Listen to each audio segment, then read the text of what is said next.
Hello दोस्तों, स्वागत है आप सभी लोगों का इस वीडियो में। क्या आपने भी डिप्लोमा या बीटेक की है और क्या आप first year, second year, third year या फाइनल ईयर में डिप्लोमा या बीटेक के परीक्षार्थी हैं तो ये वीडियो आप लोगों के लिए है। दोस्तों, ये वीडियो अंत तक देखिएगा। हम बात करेंगे कि एक डिप्लोमा सुपीरियर है या फिर एक बीटेक होल्डर। जैसे ही एक परीक्षार्थी उसका आरआरबी में जेई में सिलेक्शन होता है, आप सब लोग आरआरबी जेई की फॉर्म भरते हैं या आप जो लोग डिप्लोमा या बीटेक कर रहे हैं, तो जैसे ही आपकी क्वालिफ़िकेशन कंप्लीट होगी, आप भी रेलवेज़ में जेई बनने का सपना रखते हैं तो आप फॉर्म भरेंगे। तो अगर कोई एक सिर्फ डिप्लोमा होल्डर है और एक कोई बीटेक और एमटेक करके आया है, तो कैसे मापा जाता है, किन किन पहलुओं पे उनकी सुपीरियरिटी डिसाइड होती है, किसे आगे बढ़ने का ज़्यादा मौका मिलता है, किसकी जर्नी ज़्यादा अच्छी होती है, इन सब पे हम बात करेंगे कि कौन ज़्यादा कौन कम। तो हम बात करेंगे कि एक डिप्लोमा होल्डर सुपीरियर है या बीटेक।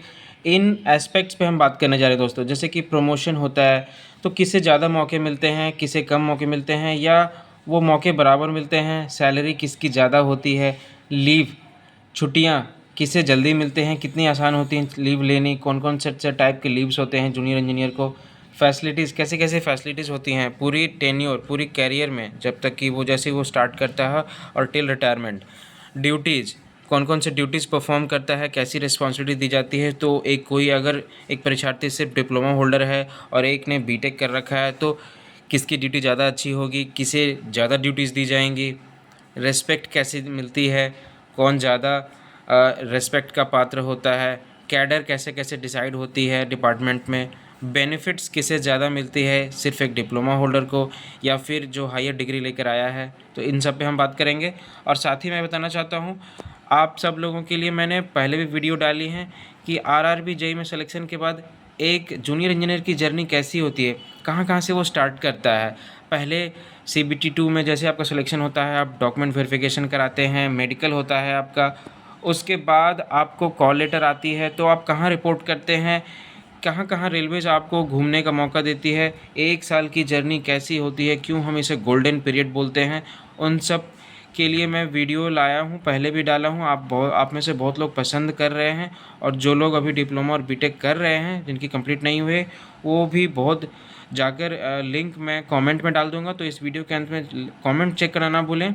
इसके साथ ही आरआरबी जेईई की प्रिपरेशन कैसी करनी चाहिए, कैसी स्ट्रैटेजी होनी चाहिए कि आपका फर्स्ट अटेम्प्ट में क्लियर हो जाए, CBT 1 के लिए कैसी स्ट्रैटेजी हो, CBT 2 के लिए हो, कौन से सोर्सेज से पढ़ें, है ना, उन सब की मैं वीडियो डाल दूंगा। उसके साथ ही करंट अफेयर्स 2025 के करंट अफेयर्स टॉप 100, उसकी भी मैं लिंक डाल दूंगा।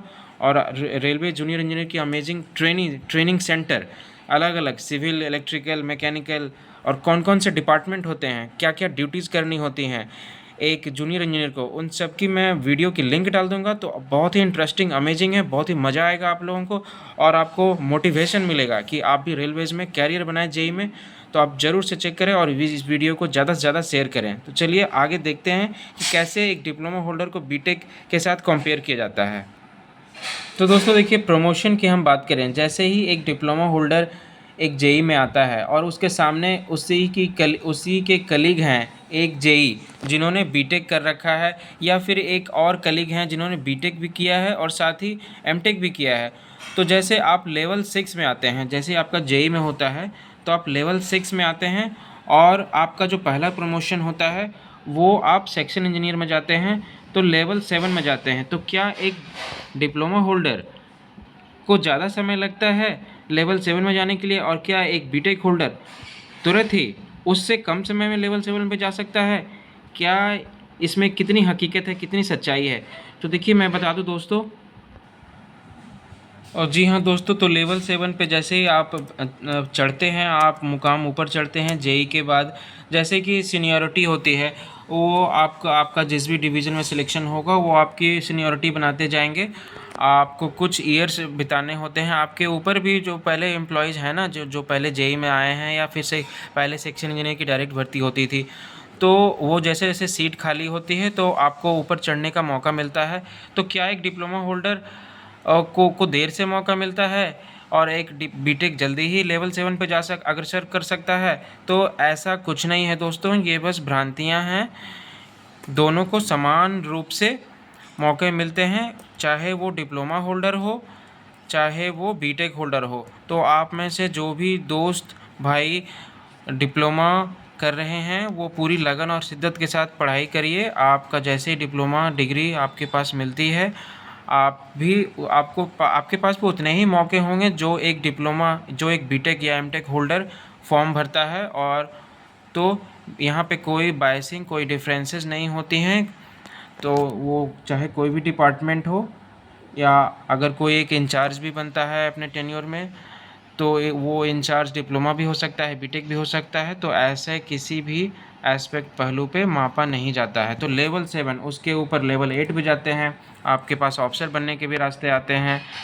जैसे आप मैकेनिकल में हैं तो आप असिस्टेंट मैकेनिकल डिविजनल इंजीनियर बन सकते हैं, असिस्टेंट डिविजनल एडीएमई बन सकते हैं, एमई बन सकते हैं, कोचिंग डिपो ऑफिसर बन सकते हैं, है ना। तो लेवल 7 हो गया 4600 ग्रेड पे। लेवल 6 में आप 4200 ग्रेड पे में आते हैं। 35,400 आपकी बेसिक इनिशियल स्टार्ट होती है। तो आपको मैं 2024 की एडवर्टाइजमेंट दिखाता हूँ। देखिए, चाहे वो कोई भी हो, इलेक्ट्रिकल हो, देखिए क्या है पात्रता, क्या है डिप्लोमा, 3 इयर्स डिप्लोमा होनी चाहिए, या उससे ज़्यादा आप कर रखे हैं तो well and good. But minimum जो है आपके पास मौके, तो कितने मौके, कितने कम मौके, कितने ज़्यादा मौके, ये सब भ्रांतियाँ हैं। तो सबके पास समान मौके हैं, चाहे आपने डिप्लोमा की हो चाहे आपने बीटेक की हो। देखिए मैं आपको पीवे की दिखा रहा हूँ, इलेक्ट्रिकल की दिखा रहा हूँ। तो कम से कम जो पात्रता है वो डिप्लोमा है। उससे ऊपर आप अगर आपने की है तो वो अच्छी बात है कि आप बीटेक होल्डर हैं। तो ऐसा कुछ नहीं है कि जॉब फील्ड के दौरान आपको कम समझ में आएगी बातें।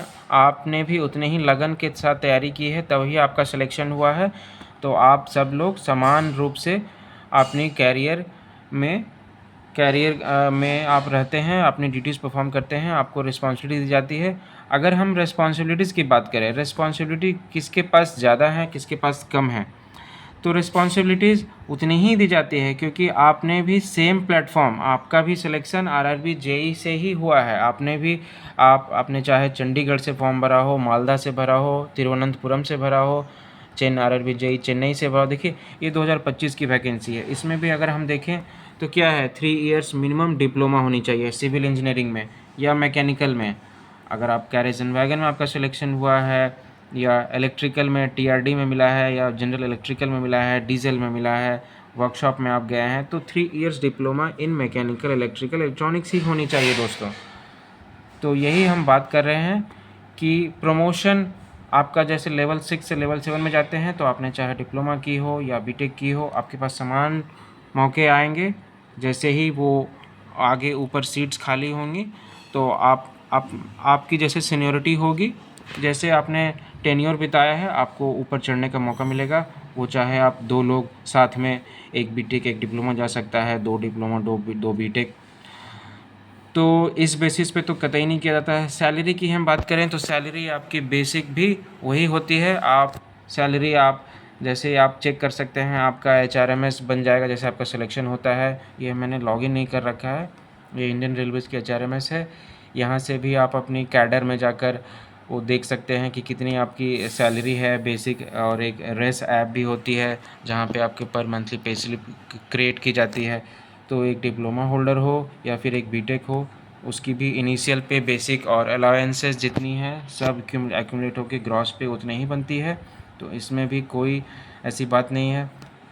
लीव की बात करें तो तरह तरह की लीव्स होती हैं, अलग अलग नेचर की लीव्स होती हैं। तो एक बीटेक होल्डर ज़्यादा लीव से एंजॉय करता है, क्या जल्दी ही उसे लीव मिल जाती है।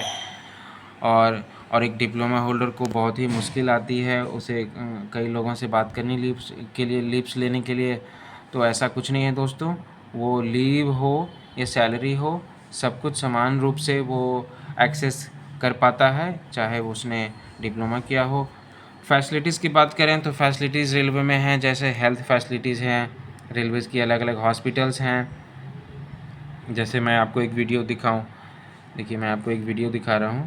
ये देखिए, ये जैसे कि ये देखिए ये प्ले हो रहा है। ये जैसे कि ये रेल कोच फैक्ट्री कपूरथला की रेलवे हॉस्पिटल है। तो ये हेल्थ फैसिलिटीज़ हैं वहाँ पे। तो वो डिप्लोमा कर रखा हो या बीटेक हो या फिर रेलवे में किसी भी एम्प्लॉय, किसी भी लेवल का एम्प्लॉय हो, उसे समान रूप से हेल्थ फैसिलिटीज़ दी जाती हैं। और इसके लिए मैं बताऊं, आपके पास उम्मीद कार्ड की व्यवस्था की है रेलवेज़ ने। देखिए, उम्मीद कार्ड, जैसे आपका चयन हो जाएगा, आपके पास एक उम्मीद कार्ड मिल जाएगी। तो उम्मीद कार्ड जो है, आप सिर्फ एक रेलवे एम्प्लॉय का ही नहीं, उसके जितने भी डिपेंडेंट हैं, स्पाउस हैं, वाइफ हों, बच्चे हों, है ना, अगर वो माँ हैं, विडो, वो डिपेंडेंट की जो है क्राइटेरिया फुलफ़िल अगर कर रहे हैं तो उन सब की उम्मीद कार्ड बनती है। तो उम्मीद कार्ड की हेल्प से रेलवेज़ की जहाँ जहाँ हॉस्पिटल्स हैं वहाँ आप सुलभ अपना जांच करा सकते हैं, है ना। और इसके अलावा देखिए, तो ये जो भी फैसिलिटीज़ हैं, इनमें कुछ भी डिफरेंसेस नहीं देखा जाता है कि वो डिप्लोमा कर रखा हो, जैसे वो जेई में स्टार्ट करता है। तो यहाँ सुपेरियरिटी की बात ही नहीं है कि कौन ज़्यादा सुपीरियर, किसे जल्दी सुविधाएं मिलेंगी, किसके पास अच्छी रिस्पॉन्सिबिलिटीज़ होंगी, ज़्यादा रिस्पॉन्सिबिलिटीज़ होंगी, कौन ज़्यादा आराम कर सकेगा, कौन ज़्यादा सुकून की ज़िंदगी जिएगा, ऐसा कुछ नहीं है दोस्तों। तो हमने बात की लीव पे, सैलरी पे, प्रमोशन पे, बेनिफिट्स पे, कैडर। कैडर तो देखिए, अगर किसी के पास अच्छा कैडर मिल रहा है, डिपार्टमेंट्स, अगर कोई एक डिप्लोमा होल्डर सोच रहा है कि मुझे मुझे वो, उसने तो बीटेक कर रखा है, उसे ज़्यादा मतलब वो रिस्पेक्टफुल जॉब मिलेगा, रिस्पेक्टफुल डिपार्टमेंट मिलेगा, तो ऐसा कुछ नहीं है। आपने भी सेम एग्ज़ाम क्रैक किया है, सेम प्लेटफॉर्म से आए, आप भी उतने ही मेरिट रखते हैं, तो आप में वो मादा है, आप में वो काबिलियत है, आप आगे भी अच्छा करेंगे, आप आगे किसी को मौका नहीं देंगे। आपके पास भी प्रमोशन के उतने ही रास्ते हैं, तो आप भी क्यों ना ऊपर उठें, किसी को मौका ना दें। और ऐसा कुछ होता भी नहीं है, तो आप भी उतने ही कॉन्फिडेंट रहें, कॉन्फिडेंटली अपनी जॉब को रेंडर करें, है ना, ड्यूटीज़ रेंडर करें, रेस्पेक्ट आपको उतने ही मिलेंगे। तो इसके साथ ही मैं बताना चाहता हूँ कि आप इस वीडियो के अंत में आप कमेंट सेक्शन चेक करना ना भूलें, उसमें मैं डालूँगा। उसमें आप देख पाएंगे कि आरआरबी जेई में चयन के बाद एक जूनियर इंजीनियर की जर्नी कैसी होती है, कौन कौन से सेंटर्स विजिट करते हैं रेलवेज़ की, कौन सी वर्कशॉप्स, प्रोडक्शन यूनिट, जहाँ भी रेलवे में जैसे आप स्टार्ट करेंगे तो आप में वो खूबियाँ होनी चाहिए, आप में एक सुपरवाइज़र की कैपेबिलिटीज़ होनी चाहिए। तो आपको सब कुछ हर पहलू पे ट्रेन किया जाएगा, तभी आप कॉन्फिडेंटली आप एक, जैसे आपकी पोस्टिंग होगी तो आपको सब कुछ, मतलब सब कुछ तो आप धीरे धीरे अपने सीनियर से भी बात करके सीखते चले जाते हैं, और बिल्कुल एक दिन तो आप 2-3 साल में पूरे कॉन्फिडेंस से लवरेज हो जाते हैं। हाँ, मैं कैसे भी सिचुएशन में टैकल कर सकता हूँ, हैंडल कर सकता हूँ। तो ट्रेनिंग में आपको वही सब सिखाया जाता है, और क्यों बोला जाता है कि फर्स्ट ईयर गोल्डन पीरियड है। आप पूरी एंजॉय करते हैं, आप सीखते भी हैं, साथ में एंजॉय करते हैं। आपके पास बहुत से आपका सामना होगा बहुत सारे अच्छे काबिल से लवरेज और इंस्ट्रक्टर से, जो कि जिनके पास बहुत ज़्यादा एक्सपीरियंस है, रेलवेज़ को उन्होंने बहुत ज़्यादा डिवोट किया है, रेलवेज़ में सेवा दी हैं।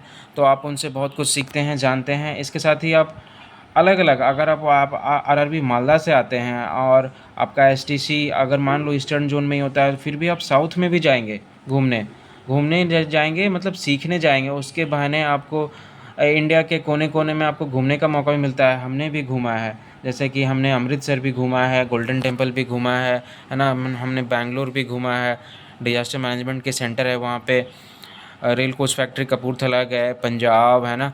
सब कुछ लोग वैष्णो देवी भी जाते हैं, जिनकी नियर बाई जो रही वो चले जाते हैं घूमने। बरेली जाएंगे आप, तो आप कमेंट के में चेक करना ना भूलें, मैं लिंक डाल दूंगा कैसी वीडियोस होते, कैसी जर्नी होती है जेई की, एज ए जेई जब CBT 2 के बाद जब सिलेक्शन होता है तो कहाँ रिपोर्ट करता है। तो आई होप आपको वीडियो पसंद आई होगी, और आप हमारे चैनल से जुड़िए, इसी तरह की मैं वीडियो लाता रहूँगा। All the best.